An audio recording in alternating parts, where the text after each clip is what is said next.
महाराज जी, आपके चरणों में कोटि कोटि प्रणाम।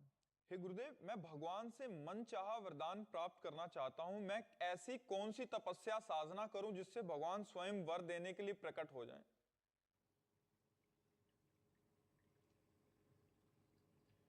बड़ी अच्छी बात है। अर्थार्थी भी भक्त कहे गए हैं, भगवान ने कहा है।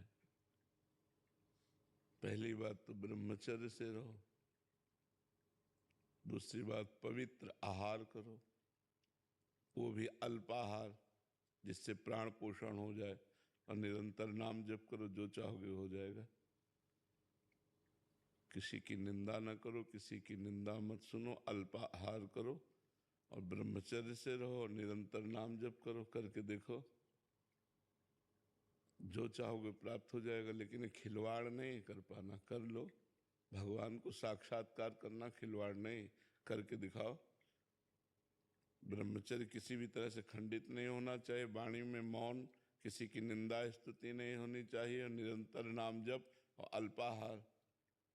भगवान की शरण में होके करो। मनुष्य शरीर मिला है, बहुत अच्छी बात है, बहुत अच्छी बात है। लगो ऐसा, ठीक है। निरंतर नाम जप करो, अल्पाहार करो, संयम से रहो, तब आप आगे बढ़ पाओगे परमात्मा में। कितने दिन लगेंगे? जब तक भगवान न प्रकट हो। वो तो तुम्हारे पहले पाप नष्ट होंगे, हृदय पवित्र होगा। आप कितने जन्मों का कितना पाप का हिसाब है, वो तो जपते रहो। जब तुम्हारा पाप नष्ट हो जाएगा तब प्रकाशित हो जाएंगे भगवान। जब तक भगवान न प्रकट हो तब तक करते रहो, निरंतर नाम जप करते हो। जन्म जन्म मुनि यतन करा ही, तुम्हें तो एक ही जन्म की बात है। तो जन्म जन्म मुनि लोग यतन करते हैं, तब उस परमात्मा तत्व को प्राप्त कर पाते हैं। करो ऐसा, ठीक है।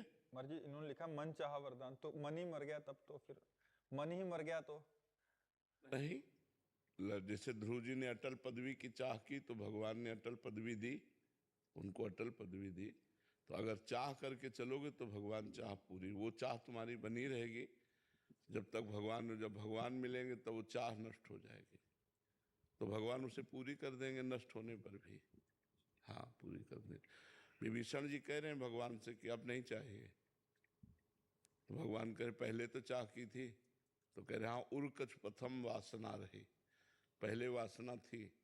अब प्रभुपद सरित आपके प्रेम रूपी चरणों का दर्शन करके वो सब बह गई। आप नहीं, पर भगवान ने कहा नहीं, एक कल्प तक लंका का राज्य स्वीकार करो। तो ये जो चाह करोगे, हर इच्छा कछु दुर्लभ नहीं, भगवान की कृपा प्रसाद से सब पूर्ण हो जाएगा। तो लगो। हम तो, ये बहुत अच्छी बात है, भगवान में लग करके वरदान चाहते हो। क्या वरदान चाहते हो? महाराज जी, वो चक्रवर्ती राजा बन। अब खैर चक्रवर्ती तो नहीं रह गया है, चक्रवर्ती रह ही नहीं गया है।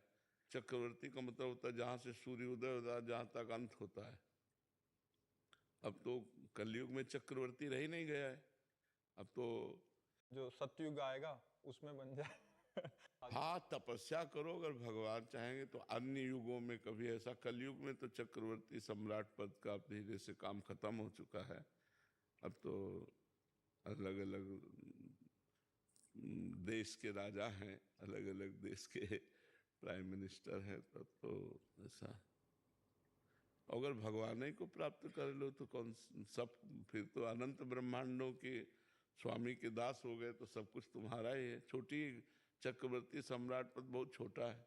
देवराज इंद्र का पद, ब्रह्मा का पद भी जिस पद के आगे छोटा है वो है हरिदासत्व। भगवान के दासत्व को क्यों नहीं मांगते कि मैं सदैव आपके चरणों के समीप रहूं, आपको देखता रहूं, निरंतर नाम जप करूं, आपके प्रेम में रोऊं। ये बात मानते। चक्रवर्ती सम्राट बहुत से हो गए, धूल दूसरित हो गए, कौन जानता है। इतिहास के पन्नों में लिखे रह गए, और उनके बने हुए जो महल थे वो खंडहर हो गए। क्या है चक्रवर्ती सम्राट? 4 दिन की चांदनी फिर अंधेरी रात, फायदा क्या?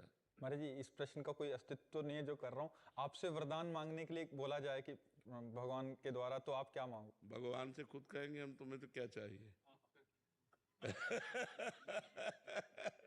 अगर हमसे भगवान कहे कि तुम्हें क्या चाहिए, तो हम पूछेंगे आपको क्या चाहिए। आप हमसे बोलो क्या चाहिए, क्योंकि मैं आपका सेवक हूं।